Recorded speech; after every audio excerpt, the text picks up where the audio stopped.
Hi, I'll welcome back to our newspaper analysis session. March 29th ஓட இம்பார்ட்டண்ட்டான news based on current affairs for upcoming exams discuss பண்ணலாம். First news பாருங்க, core sector output growth spreads to 6.7% in February. So spreads அப்படின்னா என்ன அர்த்தம்னா இது நம்ம already வெக்கப் செஷன்லேயே discuss பண்ணியிருக்கோம். இப்போது ஒரு பைப்பில் வந்து தண்ணி போய்கிட்டு இருக்கு. இப்போ இந்த இடத்துல ஒரு பிரேக்கேஜ் ஆச்சு அப்படின்னா தண்ணி வந்து இந்த இடத்துல எப்படி போகும், ரொம்ப ஸ்பீடாக போகும் இல்லையா, ஃபோர்ஸோடு போகும் இல்லையா. ஸோ அதை தான் என்ன சொல்லுவாங்க, ஸ்ப்ரெட்ஸ் அப்படின்னு சொல்லுவாங்க.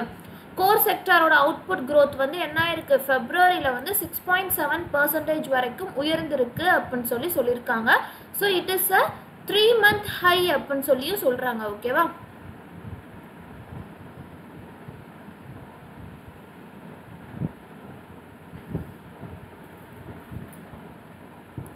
Skyroot Aerospace successfully test fires stage 2 of Vikram 1 launch vehicle in AP's Sriharikota. அதாவது ஸ்பேஸ் கம்பெனிலேயே, ஓகேவா, ஸோ ஸ்பேஸ் டெக்னாலஜி கம்பெனிலேயே ரொம்ப லீடிங்காக இருக்கக்கூடிய ஸ்கைரூட் ஏரோஸ்பேஸ் வந்து என்ன பண்ணியிருக்கிறாங்க, they have successfully test fired stage 2 of the Vikram 1 launch vehicle.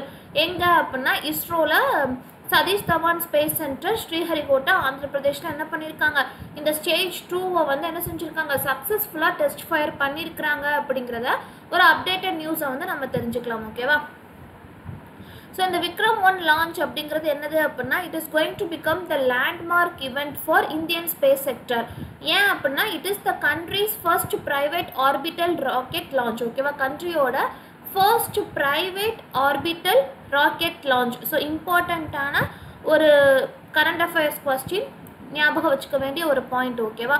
So இந்த பாயிண்ட் ரொம்ப இம்பார்ட்டன்ட், ஞாபகம் வச்சுக்கணும்.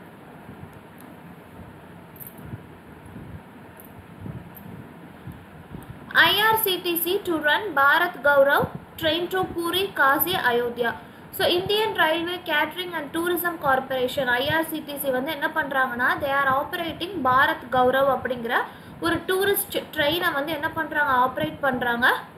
இது வந்து எதோட பார்ட்டாக வரும் அப்படின்னா புண்ணிய கஷேத்திர யாத்ரா அப்படிங்கிற ஒரு பேக்கேஜோடு இது வரும். ஓகேவா. ஸோ இதில் என்ன பண்ணுவாங்கன்னா பூரி, காசி, அயோத்தியா அப்படின்னு சொல்லி 3 பிளேசஸ் வந்து என்ன பண்ணுறாங்க, கவர் பண்ணுறாங்க. And also it covering other pilgrim stages also. ஓகேவா.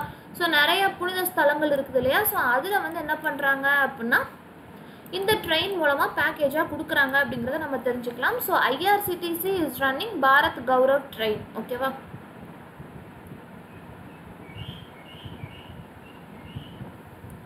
Coming to an editorial. இந்த எடிட்டோரியல் ரொம்ப இம்பார்ட்டண்ட். என்ன அப்படின்னா நம்ம பார்த்துருந்தோம் இல்லையா, அந்த யூத் ILOவோட எம்ப்ளாய்மெண்ட் ரிப்போர்ட்டை வந்து நம்ம ஆல்ரெடி 2 days பேக் நம்ம பார்த்துருந்தோம். ஸோ அதை வச்சு தான் என்ன செஞ்சுருக்காங்க, கொஞ்சம் ப்ரீஃபாக கொடுத்துருக்காங்க. என்ன அப்படின்னா ரீசெண்டாக என்ன பண்ணியிருந்தாங்க, யூத்தோட எம்ப்ளாய்மெண்ட் பற்றி இந்தியாவில் வந்து எப்படி இருக்குது, டெமோக்ராஃபிக் டிவிடெண்ட் வந்து எப்படி இருக்குது அப்படின்னு சொல்லி த இந்தியா எம்ப்ளாய்மெண்ட் ரிப்போர்ட் 2024 வந்து ரிலீஸ் பண்ணியிருந்தாங்க. It was released by the institute for human development and international labour organisation. So அவங்க என்ன சொல்லியிருந்தாங்க, 7 to 8 மில்லியன் யங் பீப்புள் வந்து என்ன பண்ணியிருந்தாங்க அப்படின்னா அன்எம்ப்ளாய்டாக இருக்கிறாங்க. So which means 83% of the India's unemployed work force அப்படின்னு சொல்லி கொடுத்துருந்தாங்க. அது மட்டும் இல்லாமல் எஜுகேட்டட் யங் பீப்புள், அதாவது those who have had the secondary level education or higher, 12th முடித்தவங்களோ அல்லது அதுக்கு மேலே முடித்தவங்களோ என்ன பண்ணியிருந்தாங்க, 2000 கம்பேர் பண்ணுறப்போ 22 வருஷத்தில் 2022 அன்எம்ப்ளாய்மெண்ட் ரேட் வந்து டபுள் ஆயிடுச்சு அப்படின்னு சொல்லி கொடுத்துருந்தாங்க. ஓகேவா. ஸோ 35% இருந்தது 65% ஆயிடுச்சு. ஸோ ஆல்மோஸ்ட் டபுள் ஆயிடுச்சு. அதே மாதிரி கிராஜுவேட்டடோட அன்எம்ப்ளாய்மெண்ட் ரேட்டும் எப்படி இருந்தது, ரொம்ப ரொம்ப அதிகமாக இருக்குது while comparing with the illiterate people. ஓகேவா. ஸோ இப்போ கிராஜுவேட்ஸாக இருக்கிறவங்களோட எம்ப்ளாய்மெண்ட் ரேட் அண்ட் அன்எம்ப்ளாய்மெண்ட் ரேட்டை கம்பேர் பண்ணுறப்போ இல்லிட்ரேட்டாக இருப்பாங்க பார்த்தீங்களா, அவங்கள விட இது வந்து எப்படி இருக்குது, அதிகமாக இருக்குது. அப்போ படித்ததுக்கான ஒரு யூஸே இல்லாமல் போய்கிட்டு இருக்கு இந்தியாவில் அப்படிங்கிற மாதிரி சொல்லியிருந்தாங்க. அது மட்டும் இல்லாமல் இந்த இன்ஃப்ளேஷன் ஸ்டேஜுக்கு அப்புறமாட்டி என்னாச்சு அப்படின்னா வேஜஸும் என்னாச்சு, ரொம்ப ரொம்ப கம்மியாயிருச்சு. ஸோ இது எல்லாமே எப்படி இருக்குது, ஒரு தெளிவான ஒரு ஸ்டேஜை வந்து காமிக்குது. Why? Because educated people are still incapable of qualifying to meet the job criteria. என்னதான் நம்ம படிச்சிருந்தாலுமே we are incapable of qualifying to meet the job criteria அப்படிங்கறத தெளிவா காமிக்குது அப்படின்னு வேற சொல்லிருக்காங்க. ஓகேவா? ஸோ இந்த என்டையர் எடிட்டோரியலுமே எதை பற்றி தான் பேசியிருக்காங்க, what are all the socio economic gains for educated people, unemployed people அப்படின்னு சொல்லி தான் கொடுத்துருக்காங்க. So this entire editorial is all about the report which was released by the Institute for Human Development and International Labour Organization, that is the India Employment Report 2024. ஓகேவா? So இதில் நம்ம current affairs point of வியூவில் பார்க்க வேண்டிய விஷயங்கள் அப்படின்னா என்னென்னா, இந்த ரிப்போர்ட்டை ரிலீஸ் பண்ணுற இன்ஸ்டியூட் எது அப்படிங்கிறத மட்டும் பார்த்துட்டா போதும். ஓகேவா? The India Employment Report 2024 is released by Institute for Human Development and International Labour Organization. இது மட்டும் கரண்ட் அஃபேர்ஸ்க்கு ரொம்ப இம்பார்ட்டண்ட். ஸோ இந்த ஆர்டிக்கிள் பார்த்தீங்க அப்படின்னா இந்தியாவோட கோல் இம்போர்ட் பற்றி கொடுத்துருக்காங்க. ஸோ இந்த கோல் இம்போர்ட் வந்து எந்த அளவுக்கு இம்பார்ட்டண்ட்டாக இருக்குது in power generation. So summer start ஆயிடுச்சு, இனிமேல் அடிக்கடி பவர் கட்டை ஃபேஸ் பண்ண வேண்டியதாக இருக்கும். ஸோ எந்த அளவுக்கு கோல் இம்போர்ட்ஸ் இருக்குது, ஓகேவா? ஸோ லாஜிஸ்டிக்ஸ் எந்த அளவுக்கு இருக்குது, what are all the issues faced while importing goal, generation and location. So இதை பற்றி என்ன செஞ்சுருக்காங்க, கொடுத்துருக்காங்க. எல்லா பவர் பிளான்ஸும் சேம் கிடையாது. அதே மாதிரி எந்தெந்த பவர் பிளான்ஸ் எல்லாமே இந்த மைன்ஸுக்கு பக்கத்தில் சிச்சுவேட் ஆகிருக்கோ, அது மட்டும் இல்லாமல் போர்ட்ஸை விட்டு தள்ளி இருக்கோ, they do not face coal shortage. But shortages வந்து எப்படி இருக்கும், ரொம்ப டிமாண்டாக இருக்கும். எப்போ அப்படின்னா அந்த மைனை விட்டு தள்ளி இருக்கிறப்போ அவங்களால என்ன பண்ண முடியாது, அந்த அளவுக்கு ஜென்ரேட் பண்ண முடியாது. ஸோ இதெல்லாமே எனது 6% of the import of coal வந்து என்ன இருக்குது அப்படின்னா it is based on the plants in the country. ஓகேவா? ஸோ எவ்வளோ பிளான்ஸ் இருக்கோ அதை பற்றி தான் என்ன செய்வாங்க, அதை பொறுத்து தான் நமக்கு வந்து ஜென்ரேஷன் ஆஃப் பவர் அவுட்புட் வந்து இருக்கும் அப்படிங்கிறத பற்றி இந்த ஆர்டிக்கிளில் கொடுத்துருக்காங்க. So if you want to read the editorial, you can choose this second one, and if you want to read the article, you can choose this Understanding India's Coal Imports article. Okay va?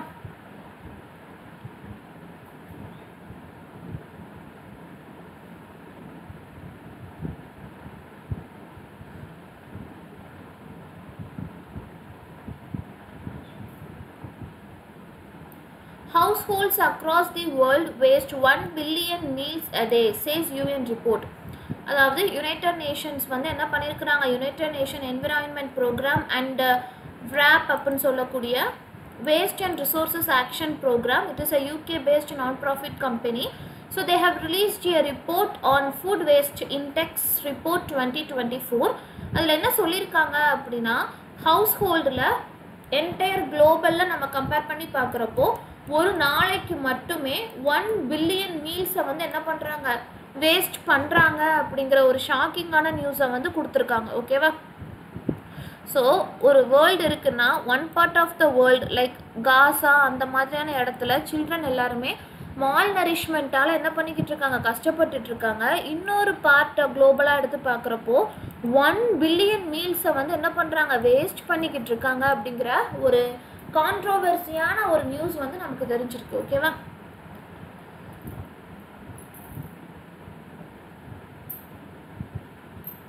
Only 4% firms in India ready to tackle cyber security risk.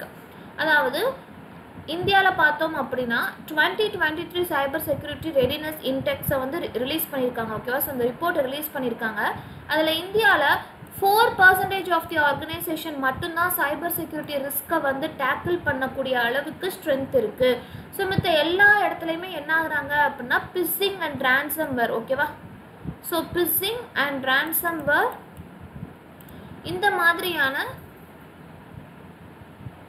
Mall practice மூலமாக cyber security risk மூலமாக என்ன பண்ணுறாங்க, affect ஆகுறாங்க அப்படின்னு சொல்லி சிஸ்கோவோட report சொல்லியிருக்கு அப்படின்னு சொல்லி நம்ம தெரிஞ்சுக்கலாம். ஓகேவா? ஸோ இதில் cyber security readiness index which was released by Cisco அப்படிங்கிற ஒரு இம்பார்ட்டண்ட்டான கரண்ட் அஃபேர்ஸ் பாயிண்ட்டை வந்து நம்ம தெரிஞ்சுக்கலாம்.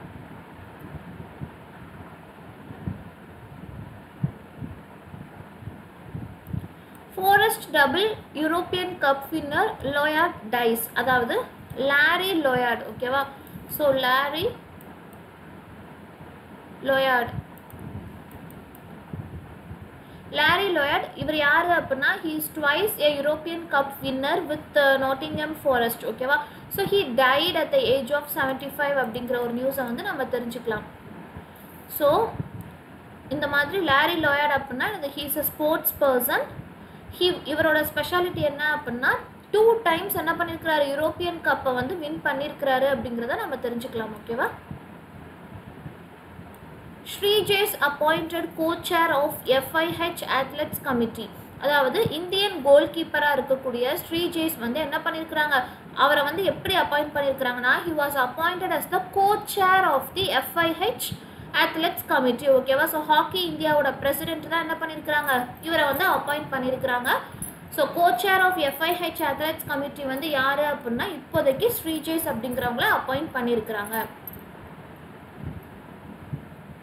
ஸோ இன்னைக்கு இம்பார்ட்டன்ட் நியூஸ் வந்து அவ்வளோதான். நாளைக்கு நியூஸில் பார்க்கலாம். தேங்க்யூ ஃபார் வாட்சிங்.